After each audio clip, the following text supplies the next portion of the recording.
Hello everyone, welcome to pharmacy class. This is me Vishal here and today we are going to study about suppository और suppository base. तो suppository base क्या होते हैं इसको हमको समझना बहुत ज़रूरी है क्योंकि suppository के साथ में उसका जो सबसे इम्पॉर्टेंट एक्सीपिएंट या इंग्रेडिएंट होता है suppository को बनाने के लिए वो होता है suppository base. अब suppository base थोड़ा सा टफ दिखता है लेकिन इसको हम 2-3 बार वीडियो को देखेंगे या सुनेंगे आप तो it would be easy to understand suppository base. तो सपोजिटरी बेस क्या है यदि हम जनरली देखें तो सपोजिटरीज हम बनाते हैं तो सपोजिटरी में जो मेडिकामेंट्स होते हैं तो उन मेडिकामेंट्स को एक बेस की ज़रूरत होती है, मतलब जो उसको सेमी सॉलिड कंसिस्टेंसी प्रोवाइड करता है. अब सपोजिटरी बनाने के लिए यदि हम देखें बेस तो 3 टाइप के होते हैं लेकिन उन 3 टाइप में 3 कैटेगरी आपको एक्सप्लेन करनी होगी. तो 3 टाइप के बेस में जो पहली कैटेगरी है फैटी बेस, सेकेंड है आपका वाटर सॉल्युबल बेस और तीसरा होता है सिंथेटिक बेस. अब जो फैटी बेस है उसमें आपको थियोब्रोमा ऑयल होता है, ये याद रखना है थोड़ा सा, थियोब्रोमा ऑयल. अब इसी थियोब्रोमा ऑयल का एक इमल्सिफाइड थियोब्रोमा ऑयल होता है और आपका एक हाइड्रोजिनेटेड ऑयल होते हैं जो थियोब्रोमा ऑयल के सब्स्टिट्यूट होते हैं. तो ये आपको ऐसे सिंपल तरीके से याद रखना है. फिर वाटर सॉल्युबल बेस में आपका होता है ग्लिसरोजिलेटिन बेस, आपका सेकेंड आपका जो है सोप ग्लिसरिन बेस और पीईजी पॉलीएथिलीन ग्लाइकॉल बेस. फिर हम बात करते हैं आपका सिंथेटिक बेस में. तो इसमें कुछ सिंथेटिक में आपका जैसे विटेपसोल हो जाता है, फिर आपका जो है सेकंड मैसा स्टेरिनम हो जाता है, फिर आपका मैसुपोल, ये 3 बेस आ जाते हैं. तो बेसिकली यदि देखें तो fatty base, water soluble base और सिंथेटिक बेस, जब इनको हम एक बार पढ़ेंगे तो थोड़ा सा भी आप हमारी इन बेस को लेके थोड़ा एक अंडरस्टैंडिंग बढ़ेगी. 1-2 बार जब हम इनको पढ़ेंगे तो एग्ज़ाम में ईजी हो जाएगा कि हम यदि ये क्वेश्चन आ गया सपोजिटरी के साथ में तो हम आसानी से उसको कर पाएँ. तो सबसे पहले हम समझते हैं सपोजिटरी को कि सपोजिटरी का ऑलरेडी हमने एक वीडियो बना दिया जो मैं आपको डिस्क्रिप्शन में प्रोवाइड करूंगा, तो you can just find out the description. Suppository आपका जो क्लासिफिकेशन क्या, एडवांटेज डिसएडवांटेज क्या सपोजिटरी के, तो एक बार थोड़ा सा रिकैप देखते हैं कि सपोजिटरी आपका एक तरीके की सेमी सॉलिड डोजेस फॉर्म है. सेमी सॉलिड डोजेस फॉर्म का मतलब क्या होता है, लिक्विड और आपके सॉलिड के बीच की कंसिस्टेंसी होती है. जैसे हम क्या करते हैं, टैबलेट हो गया, टैबलेट को हम ओरली लेते हैं. इंजेक्शन की बात करें तो इंजेक्शन आपके पेरेंटरल रूट के थ्रू आपके जैसे आर्टरी और वीन में देते हैं. तो सपोजिटरी एक तरीके की सेमी सॉलिड डोजेस फॉर्म है जिनको बॉडी कैविटी में इंसर्ट करते हैं. तो डेफिनेशन में हम ये भी बता देंगे suppositories are inserted into body cavity, मतलब जो हमारी बॉडी की कैविटी है उसमें हम उनको इंसर्ट करते हैं, like rectal cavity, nasal cavity, vaginal cavity, these are the cavities. फिर इनका जो मेडिकामेंट्स है इनमें जनरली क्या होता है कि suppositories are the combination of medicaments, suppository base और अदर एक्सीपिएंट. तो इसमें सपोजिटरी जो बेस है इसका सबसे इम्पॉर्टेंट एक्सीपिएंट है जिसको कि हमको डिस्कस करना है आज. फिर उसके बाद में ये जो सपोजिटरी हैं वो लोकल एक्शन और सिस्टेमिक एक्शन के लिए यूटिलाइज होती हैं. लोकल एक्शन का मतलब होता है कि जैसे किसी कैविटी में कोई इन्फेक्शन है तो लोकली उस पर्टिकुलर एक्शन के लिए हम उसको यूटिलाइज करते हैं. सिस्टेमिक मतलब कोई डिसीज़ है और उसका जो है हमने कैविटी से दी ड्रग को, अब कैविटी में से ड्रग रिलीज़ होके एब्जॉर्ब होके ब्लड के थ्रू उस डिसीज़ को ठीक करने के लिए उस टारगेट ऑर्गन में जाती है, तो वो सिस्टेमिक इफेक्ट कहलाता है. तो सपोजिटरी समझ में आ गया होगा कि ये solid doses, semi solid doses form है, बॉडी कैविटी में इंसर्ट करते हैं हम इसको, medicaments base plus other excipient का कॉम्बिनेशन होता है ये, और आपका लोकल सिस्टेमिक इफेक्ट जो है ये प्रोवाइड करती है. फिर यदि हम बेस की बात करें तो सपोजिटरी बेस जो है कुछ आइडियल प्रॉपर्टीज़ इनको शो करना चाहिए. तो ये भी पूछते हैं कि आइडियल प्रॉपर्टीज़ क्या है, एक सपोजिटरी बेस है तो उसमें क्या क्या आइडियल प्रॉपर्टीज़ होना चाहिए. तो डेफिनेटली उसको हम बॉडी में अप्लाई करेंगे, बॉडी कैविटीज़ में, और वो मेडिसिन है दवाइयों के साथ में, तो कुछ ऐसी प्रॉपर्टीज़ उनकी होना चाहिए आइडियल कि जो मेडिकामेंट्स है उसके साथ भी वो कंपैटिबल हो और हमारी बॉडी के साथ भी कंपैटिबल हो. तो सबसे पहली चीज़ मेल्टिंग की बात करें, क्योंकि ये बॉडी कैविटी में सेमी सॉलिड है तो मेल्टिंग मतलब ये बॉडी का जो टेम्परेचर है, जैसे हमने बॉडी कैविटी में दी तो बॉडी टेम्परेचर में इट शुड बी मेल्ट. तो जो आपके बेस हैं ये बॉडी टेम्परेचर में मेल्ट होना चाहिए, पहली तो कंडीशन ये. सेकंड, यदि हम बात करें इनके शेप्स की, तो शेप्स इनका जो है ड्यूरिंग द स्टोरेज और ड्यूरिंग द हैंडलिंग के टाइम पर वो डिस्टर्ब नहीं होना चाहिए. जो शेप्स है सपोजिटरीज का इट शुड बी मेंटेन्ड. फिर हम बात करें रिलीज़ की, कि सपोजिटरी जो है बेस है उसमें मेडिकामेंट्स है तो that should release easily medicaments, वो मेडिकामेंट्स को आसानी से रिलीज़ करना चाहिए. फिर यदि हम बात करें कि जो सपोजिटरी का जो बेस है वो स्टेबल होना चाहिए. स्टेबल मतलब कि उसमें किसी भी तरीके का डिटोरियोरेशन ना हो ड्यूरिंग द स्टोरेज, जो है उसमें कोई गड़बड़ी ना हो, टेम्परेचर कम ज़्यादा होने पर उसमें कोई चेंजेस, आपके जो फिज़िकल कैरेक्टर है उसमें कोई चेंज नहीं आना चाहिए उसके. फिर नॉन टॉक्सिक, आपका जो सपोजिटरी बेस है वो नॉन टॉक्सिक होना चाहिए। नॉन टॉक्सिक मतलब कोई किसी भी तरीके का हेल्थ के लिए पॉइजनस नहीं होना चाहिए। और आपका नॉन इरिटेंट होना चाहिए, मतलब किसी भी तरीके का इरिटेशन प्रोड्यूस ना करे। कंपैटिबल, कंपैटिबल का मतलब ये है कि जो सपोजिटरी बेस है और जो हम कई सारी ड्रग उसमें दे रहे हैं तो उनके साथ में वो कंपैटिबल होना चाहिए, किसी भी तरीके का रिएक्शन ना दे, तो उसको हम बोलते हैं कंपैटिबल होना चाहिए। मोल्ड, जनरली हम जो बनाते हैं मोल्ड का यूज़ करते हैं, सांचे का यूज़ करते हैं, तो इजीली मोल्ड होना चाहिए। यदि हम बेस की बात करें तो बहुत आसानी से वो उसमें मोल्डिंग उसकी इजीली होना चाहिए, इट शुड बी मोल्डेबल। फिर आपका अपीयरेंस की बात करें तो इसका जो अपीयरेंस है बेस का वो बहुत ही नीट एंड क्लीन, और appearance should be elegant of suppository base. So these are the some ideal characteristic that base should contain, जो बेस में होनी चाहिए। अब हम बात करते हैं फैटी बेस की। तो फैटी बेस जो है आपका 3 तरीके का होता है, याद रखना आपको, Theobroma oil, emulsified theobroma oil और हाइड्रोजिनेटेड ऑयल। अब ये बेस हैं तो जनरली ये एक तरीके की क्या है, इंग्रेडिएंट हैं, एक तरीके के एक्सिपिएंट है जो हमको मेडिकामेंट्स के साथ में मिक्स करना है। और कैसी कंसिस्टेंसी होगी इनकी, सेमी सॉलिड। तो आपको थोड़ा सा इसको प्रैक्टिस करना पड़ेगा, याद रखना पड़ेगा कि है क्या ये। तो पहली चीज़ तो फैटी बेस है, तो फैटी बेस में एक तरीके का थियोब्रोमा ऑयल है। हम कई सारे ऑयल सुनते हैं लेकिन ये डिफरेंट ऑयल आप देखें, थियोब्रोमा ऑयल। तो थियोब्रोमा ऑयल यूज़ होता है एज अ फैटी बेस के तौर पर। तो ये थियोब्रोमा ऑयल क्या होता है, यदि हम इसके बारे में बात करें, एग्जाम में लिखना होगा, तो ये येलोइश वाइट सॉलिड होता है।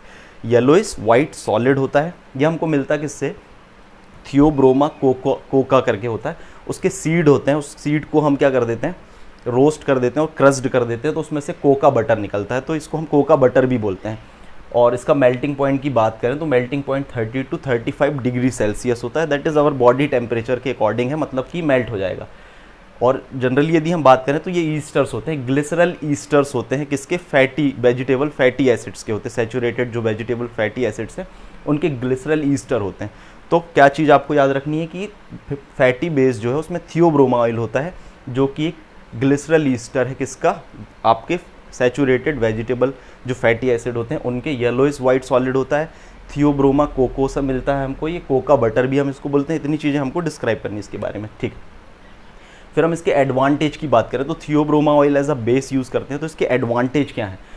तो पहला एडवांटेज ये है कि ये रैपिड रिलीज़ करता है, आपकी ड्रग को रैपिड रिलीज़ करता है, जिससे कि उसका एब्जॉर्प्शन फास्ट होता है। तो जल्दी कोई एक्शन हमको चाहिए होता है तो हम थियोब्रोमा ऑयल का यूज़ करके सपोजिटरी प्रिपेयर कर सकते हैं, जिनसे हमको ऑनसेट ऑफ एक्शन फास्ट मिले।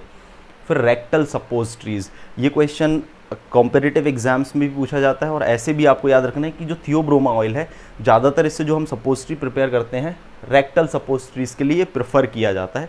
देखेंगे आप डिफरेंस अलग बेस में अलग आएगा। फिर हम करें बात इसकी, जो तीसरा एडवांटेज है, मेल्ट एट बॉडी टेम्परेचर। ये हमारे बॉडी के टेम्परेचर पर मेल्ट हो जाता है, इजीली लिक्विफाई हो जाता है। जब इसको हीट देते हैं तो इजीली लिक्विफाई हो जाता है और सेटल हो जाता है, इजीली जो है आपका सॉलिडिफाई हो जाता है जब इसको हम कूल करते हैं। तो ये इसके कुछ एडवांटेज हैं। अब हम बात करते हैं डिसएडवांटेज। अब ये जो थियोब्रोमा ऑयल है इसके डिसएडवांटेज क्या है।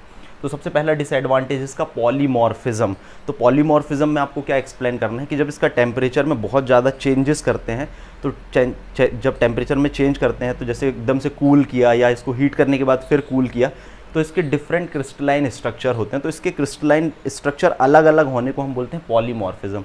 ये एक जनरल प्रॉपर्टी होती है सब्सटेंस की, कि क्या होते हैं कि टेम्परेचर चेंज होने पर वो अपना क्रिस्टल बिहेवियर चेंज करते हैं। तो पहले कुछ और क्रिस्टल बिहेवियर थे उसके, तो वो आपके जो मेडिसिन है उसके साथ में कंपेटेबल था। अब हो सकता है उसने क्रिस्टल बिहेवियर चेंज कर लिया तो उसके स्टोरेज में भी प्रॉब्लम आएगी और उसके मेडिकामेंट के साथ में इंटरेक्शन में भी प्रॉब्लम आएगी।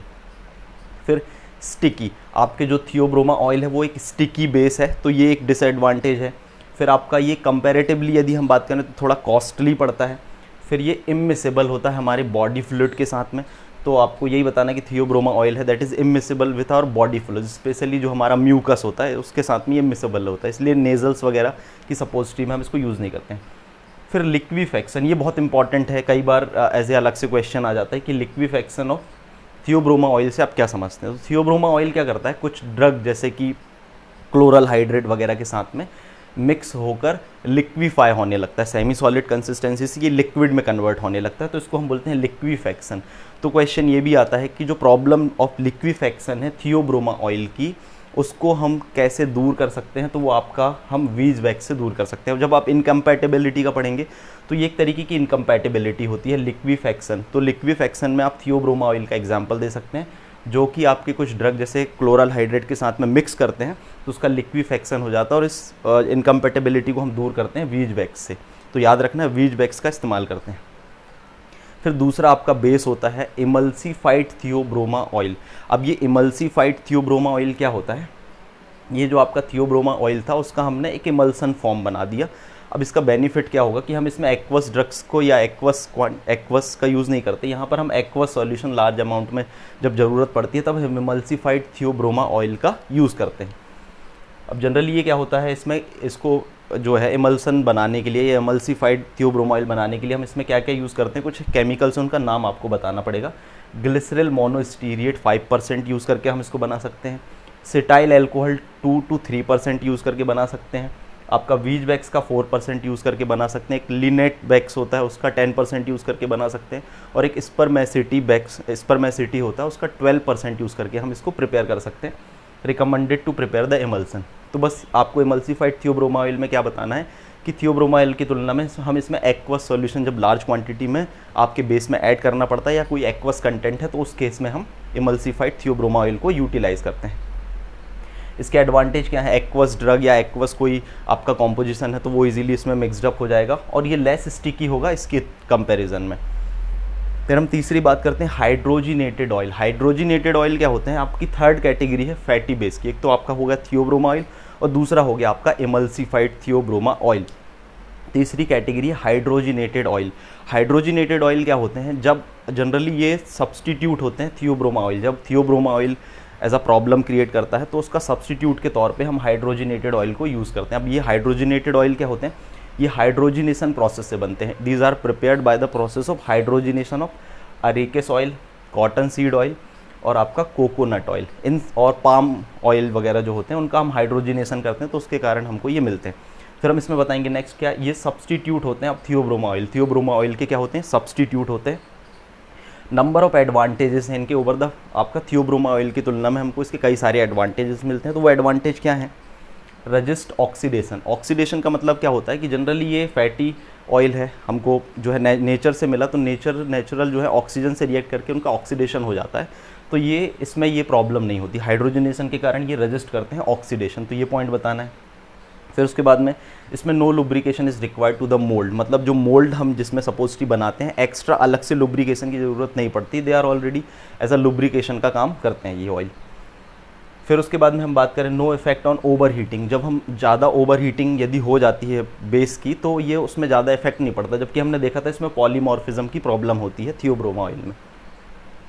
फिर नेक्स्ट हम बात करें कलरलेस, ऑर्डरलेस, एलिगेंट सपोजिटरीज होती, मतलब इनका जो कलर ज़्यादा कलर नहीं है होते, कलरलेस होते हैं, स्मेल इसमें नहीं आती किसी भी तरीके की, और इनका अपीयरेंस जो है अच्छा होता है, एलिगेंट अपीयरेंस होता है जो इनसे सपोजिटरी बनती है। फिर गुड वाटर एब्जॉर्बिंग कैपेबिलिटी होती है, इन बेस की जो वाटर एब्जॉर्बिंग कैपेबिलिटी होती है वो अच्छी होती है। फिर इसके कुछ डिसएडवांटेज भी हैं। तो डिसएडवांटेज क्या है, ये ब्रिटेल होते हैं। ब्रिटेल का मतलब क्या होता है, ब्रिटेल का मतलब ये होता है कि यदि इनको सडनली कूल किया जाए, ये सभी बेस के साथ में ज़्यादातर प्रॉब्लम आएगी कि जब इनको सडनली कूल किया जाता है तो ये जो है क्रैक हो सकते हैं या ब्रेक हो सकते हैं। फिर फ्लूइड, इनका जो कंसिस्टेंसी, मतलब इनकी जो कंसिस्टेंसी एज अ फ्लूइड, मतलब ज़्यादा फ्लूइड हो जाते हैं जब इनको हीट दी जाती है as compare to the theobroma oil और आपके इमल्सिफाइड थियोब्रोमा ऑयल के कारण। तो इसमें प्रॉब्लम क्या होगी, फ्लूइड बनेंगे तो जो इसमें ड्रग है वो नीचे सेटल डाउन हो जाएगी, तो ये प्रॉब्लम होगी। तो इसको दूर करने के लिए हम इसमें क्या कर सकते हैं, इसमें हम बेंटोनाइट या तो मैग्नीशियम स्टीरिएट वगैरह ऐड कर देते हैं। तो ये जो है आपके 3 तरीके के बेस हैं फैटी बेस के अंतर्गत, Theobroma oil, emulsified theobroma oil और हाइड्रोजिनेटेड ऑयल। तो इन 3 को आपको एक्सप्लेन करना है एग्जाम में। फिर हम बात करते हैं आपका वाटर सॉल्युबल या वाटर मिसिबल बेस। इसमें फिर 3 कैटेगरी आपको बताना है, ग्लिसरोजिलेटिन बेस, फिर आपका सोप ग्लिसरीन बेस और पीईजी पॉलीथिलीन ग्लाइकॉल। तो हम एक एक को समझते हैं। ग्लिसरोजिलेटिन बेस, ग्लिसरोजिलेटिन बेस जनरली किससे प्रिपेयर करते हैं, इसका जैसे कि नाम इंडिकेट कर रहा है ग्लिसरीन और जिलेटिन। तो आपका ग्लिसरीन प्लस वाटर के मिक्सचर्स में हम क्या करते हैं, जिलेटिन ऐड कर देते हैं। तो these are prepared by adding the gelatin to the glycerine and water mixtures. तो जिलेटिन ऐड करने से ग्लिसरीन और वाटर के मिक्सचर में क्या हो जाता है, ये थोड़ा सा स्टिफ बेस बन जाते हैं, मतलब थोड़ा हार्ड बन जाते हैं। यदि थियोब्रोमा ऑयल के कंपैरिजन में हम बात करें तो थोड़ा सा हार्ड बन जाते हैं। अब यहाँ पर हम जेलेटिन यूज़ कर रहे हैं, तो जेलेटिन में आपको इस वाटर आपका ग्लिसरो जेलेटिन बेस में एक चीज़ और मेंशन करनी है कि एज अ जेलेटिन जो है कई सारी ड्रग के साथ में इनकम्पैटिबल होता है। इनकम्पैटिबल मतलब कि इंटरेक्ट कर सकता है। तो हम यहाँ पर दो तरीके के जो है जेलेटिन यूज़ करते हैं, तो उनके टाइप होते हैं। तो उसको हम बोलते हैं टाइप ए जेलेटिन, जिसको फार्माजेल ए भी बोलते हैं, और टाइप 2 जेलेटिन, जिसको हम फार्माजेल बी भी बोलते हैं। अब ये टाइप ए जो है एसिडिक ड्रग के लिए यूज़ करते हैं और टाइप बी जो है बेसिक ड्रग के लिए यूज़ करते हैं। तो इससे क्या होता है, चांसेस ऑफ इनकम्पैटिबिलिटी कम हो जाते हैं। अब इसके एडवांटेज की बात करें तो ग्लिसरोजिलेटिन बेस के एडवांटेज क्या हैं। ये जो है एडवांटेज स्लो रिलीज़, मतलब ड्रग का जो रिलीज़ होता है इसमें से स्लो होता है, जबकि यहाँ पर हम देखें तो रैपिड रिलीज़ होता था। तो fast releasing drug, onset of action तेज चाहिए होगा, जल्दी चाहिए होगा, तो उसके लिए यूज़ करते हैं। हमें जो मॉलिक्यूल धीरे धीरे रिलीज़ करना, उसके लिए हम इसका यूज़ कर सकते हैं, स्लो रिलीज़ के लिए। फिर यहाँ पर हमने देखा था रेक्टल सपोजिटरीज ज़्यादातर इससे प्रिपेयर की जाती हैं। इससे हम ज़्यादातर क्या पेसरीज प्रिपेयर करते हैं, मतलब कि वेजाइनल सपोजिटरीज इसमें हम प्रिपेयर करते हैं। फिर ये जो इससे जो हम सपोजिटरीज प्रिपेयर करते हैं वो ट्रांसलूसेंट होती हैं। ट्रांसलूसेंट मतलब उनका अपीयरेंस जो है थोड़ा अच्छा दिखता है। प्रिफर्ड ओवर फैटी बेस, हम इनको जो है फैटी बेस से ज़्यादा प्रेफर करते हैं। और ये कुछ ड्रग जैसे कि सुइटेबल होती हैं, boric acid suppository, chloral hydrate suppositories वगैरह बनाने के लिए ज़्यादा एडवांटेजियस होती हैं। फिर इनके भी कुछ डिसएडवांटेज हैं, क्योंकि जिलेटिन है आपका, तो इसमें चांसेस ऑफ माइक्रोबियल ग्रोथ या बैक्टीरियल ग्रोथ और मोल्ड ग्रोथ के चांसेस ज़्यादा होते हैं, ये एक डिसएडवांटेज है। हाइग्रोस्कोपिक होता है। हाइग्रोस्कोपिक का मतलब क्या होता है, हाइग्रोस्कोपिक का मतलब ये होता है कि ये मॉइस्चर को एब्जॉर्ब कर लेती है, जिससे कारण ये गड़बड़ हो सकती है। तो इनकी पैकिंग जो है अच्छे से होनी चाहिए। फिर उसके बाद में इनका जो प्रिपरेशन है, preparation of glycerogelatin base is not easy. तीसरा पॉइंट ये बताएंगे। फोर्थ पॉइंट की हम बात करें तो फिजियोलॉजिकल एक्शन शो करती है। फिजियोलॉजिकल एक्शन क्या होता है, जब हम कोई मेडिसिन लेते हैं, ये तो बेस है, तो वो अपना फिजियोलॉजिकल एक्शन शो करता है। तो ये जो जिलेटिन है अपना फिजियोलॉजिकल एक्शन शो करता है, इसका मतलब कि ये एक लेग्जेटिव एक्शन देता है। तो एक्स्ट्रा इफेक्ट हो गया ये, मान के चलो कोई सपोज उसका लेग्जेटिव इफेक्ट हमको नहीं चाहिए। लेग्जेटिव मतलब कॉन्स्टिपेशन को जो कम करता है, तो द प्रॉब्लम ऑफ जो है ये नहीं होना चाहिए। तो फिजियोलॉजिकल एक्शन शो करते हैं, ये एक डिसएडवांटेज है। Incompatibility with most of the drug, जैसे टैनिक एसिड वगैरह के साथ में ये इनकम्पैटिबल होते हैं। इसमें फिर प्रिजर्वेटिव की ज़रूरत पड़ती है, जैसे कि बैक्टीरियल ग्रोथ करेंगे तो एक्स्ट्रा हमको प्रिजर्वेटिव इसमें ऐड करना पड़ेगा। फिर ये जो सॉल्यूशन इनका जो होता है टाइम डिपेंडेंट होता है to the quality and content of the gelatin, तो ये एक कुछ इनके डिसएडवांटेज हैं। फिर हम बात करते हैं सोप ग्लिसरीन जिलेटिन की। तो सोप ग्लिसरीन जिलेटिन क्या है, आप ग्लिसरीन बेस क्या है, इसमें आपका जो यहाँ पर हमने जिलेटिन ग्लिसरो जिलेटिन बेस यूज़ किया था, तो यहाँ पर जिलेटिन को हम क्या कर देते हैं, रिप्लेस कर देते हैं विद द सोप से, या तो मैग्नीशियम स्टीरिएट से हम इसको रिप्लेस कर देते हैं। तो इससे बेनिफिट क्या मिलता है हमको, अब जो सपोजिटरी मिलती है वो इससे जो बेस मिलता है वो हार्ड एंड गुड क्वालिटीज़ की सपोजिटरीज मिलती हैं। बस आपको इसमें ये डिफाइन करना है। इसका डिसएडवांटेज क्या है, डिसएडवांटेज इसका सेम है कि ये भी हाइग्रोस्कोपिक होते हैं। तो इसके लिए हम क्या कर सकते हैं, वैक्स पेपर का यूज़ कर सकते हैं और टिन फॉइल वगैरह का यूज़ कर सकते हैं इसके स्टोरेज के लिए। फिर हम बात करते हैं PEG, that is polyethylene glycol. ये भी एक तरीके के बेस का काम करते हैं। इनको हम कार्बोवैक्स भी बोलते हैं, पॉलीग्लाइकॉल्स भी बोलते हैं और मैक्रोगॉल्स भी बोलते हैं। तो याद रखना ही कि ये एग्जाम में पूछा जा सकता है। अब यदि हम बात करें कि इनके जो फिजिकल कैरेक्टर होते हैं PEG के, ये वेरी करते हैं मॉलिकुलर वेट के अकॉर्डिंग। जैसे मॉलिकुलर वेट यदि 1000 से कम होगा तो ये लिक्विड स्टेट में होती है, और 1000 से ज़्यादा मॉलिकुलर वेट के ये क्या होते हैं, सॉलिड स्टेट में होती हैं। तो PEG में आपको ये डिफाइन करना है। फिर इसके एडवांटेज की बात करें तो जो पॉलीथिलीन ग्लाइकॉल जो बेस होते हैं वो क्या होते हैं, केमिकली स्टेबल होते हैं। यदि हम बात करें स्टेबिलिटी के पॉइंट ऑफ व्यू से तो केमिकली स्टेबल होते हैं। नॉन इरिटेंट होते हैं, ये नॉन इरिटेंट होते हैं। No microbial micro organism growth के चांसेस इसमें जैसे कि आपके जिलेटिन वाले में माइक्रो ऑर्गेनिज्म ग्रोथ के चांसेस थे, इसमें नो माइक्रो ऑर्गेनिज्म ग्रोथ। फिर हम बात करेंगे फिजियोलॉजिकल इनर्ट होते हैं, मतलब इसमें जो फिजियोलॉजिकल एक्शन आपका जिलेटिन वाले में प्रॉब्लम थी वो इसमें नहीं मिलता है हमको।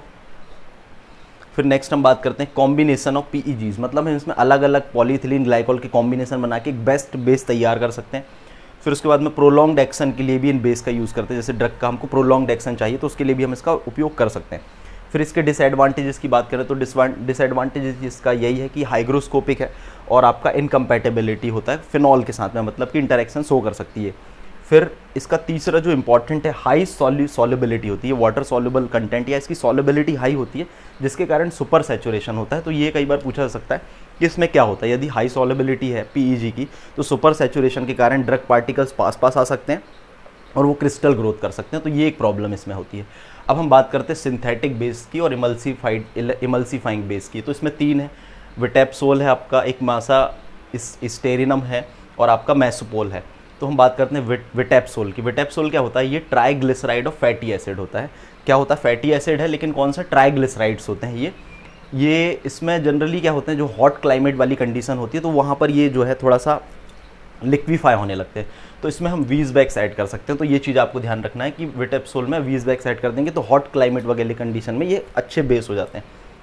नो रैपिड कूलिंग, इसमें कुछ चीज़ें आपको ध्यान में रखनी है कि ये जो बेस है इसमें रैपिड कूलिंग नहीं करनी चाहिए। रैपिड कूलिंग करने से ये ब्रिटल हो जाते हैं और इसमें मोल्ड में जो है proper lubrication before preparing the suppositories, इनमें प्रॉपर लुब्रिकेशन की रिक्वायरमेंट होती है। तो विटेप्सोल में आपको ये बताना, ये सिंथेटिक बेस है। जनरली यदि हम बात करें तो जो इनके डिसएडवांटेज थे यहाँ पर हमको एक प्लस पॉइंट मिलेगा। फिर हम बात करते हैं मासा स्टेरिनियम की। जैसे यहाँ पर ये ट्राइग्लिसराइड ऑफ फैटी बेस था, तो यहाँ पर आपको ये याद रखना है कि ये मोनो, डाई और ट्राइग्लिसराइड्स तीनों का कॉम्बिनेशन हम इसमें यूज़ करते हैं फैटी एसिड का। और जनरली इनका फॉर्मूले की हम बात करें तो इनका C11H22COOH और C17H35COOH इनका जनरल फार्मूला है जो आप बता सकते हैं। फिर उसके बाद में ये कैसे होते हैं, वाइट होते हैं, ब्रिटल होते हैं, ऑर्डरलेस होते हैं, टेस्टलेस सॉलिड होते हैं। उनका मेल्टिंग पॉइंट की बात करें तो 33.5 टू 35.5 डिग्री सेल्सियस तक होता है, दैट इज़ बॉडी टेम्परेचर के बराबर ही होता है। अब इसमें कई सारे ग्रेड आते हैं, आपको बताना है। इसमें जो ग्रेड बी है इसको हम ज़्यादातर प्रेफर करते हैं, ग्रेड बी को ज़्यादातर यूज़ करते हैं। अब जो मैसा स्टेरिनियम है इसका जो it is also known as adeps solidus. अब ये कॉम्पिटिटिव एग्जाम्स में आपसे पूछ सकते हैं और 1-2 नंबर में क्वेश्चन में पूछ सकते हैं। एडेप्स सॉलिडस आपका मासा स्टेरेनियम जो कि एक सिंथेटिक बेस है। फिर उसके बाद हम बात करते हैं मैसोपोल की। तो मैसोपोल क्या है आपका, ये ग्लिसरल ईस्टर्स होते हैं, glycerol ester of lauric acid. जो लॉरिक एसिड है उसके ग्लिसरल ईस्टर होते हैं और इनमें हम कुछ क्वांटिटी में ग्लिसरल मोनोस्टीरिएट ऐड कर देते हैं जो कि इनकी वाटर एब्जॉर्बिंग कैपेबिलिटी को बढ़ा देता है। तो बहुत ईजी चीज़ें हैं, बस 1-2 बार जब आप इस वीडियो को सुन लेंगे तो आपके दिमाग में ये चीज़ें क्लियर हो जाएगी। फिर हम बात करते हैं ये इनके एडवांटेज क्या है। यदि ओवरऑल हम बात करते हैं आपके जो सिंथेटिक बेस हैं इनके कई सारे एडवांटेज होते हैं, जैसे कि ये सॉलिडिफाई रैपिडली सॉलिडिफाई हो जाते हैं जब इनको हम कूल करते हैं तो। दूसरा, ये नॉन इरिटेंट होते हैं, इनमें इरिटेशन जैसी और नॉन टॉक्सिसिटी जैसी प्रॉब्लम नहीं होती। No lubrication of mould is required. यहाँ पर आपका जो है मोल्ड प्रॉपर लुब्रिकेशन विटेप्सोल में रिक्वायर्ड होता है, लेकिन ओवरऑल देखें तो लुब्रिकेशन की रिक्वायर्ड नहीं है। यहाँ पर बस आपको बताना है लुब्रिकेशन इज़ रिक्वायर्ड। फिर नो इफेक्ट ओवर हीटिंग कभी ज़्यादा इफेक्ट नहीं पड़ता, जो कि आपका पॉलीमॉर्फिज्म की प्रॉब्लम यहाँ पर थी। नो रैंसिडिटी, मतलब ये ख़राब नहीं होते हैं, जैसे कि नेचुरल ऑयल, थियोब्रोमा ऑयल जल्दी ख़राब हो जाते हैं। फिर उसके बाद में डिसएडवांटेज की बात करें तो रैपिड कूलिंग के कारण यदि बहुत तेज़ी से इनको कूल करेंगे तो ये ब्रिटल हो गए। This is the common problem of all the base material. और ये जो है सेटल हो जाते हैं, जब हीट ज़्यादा होती है तो इनके पार्टिकल्स इसमें सेटल हो सकते हैं।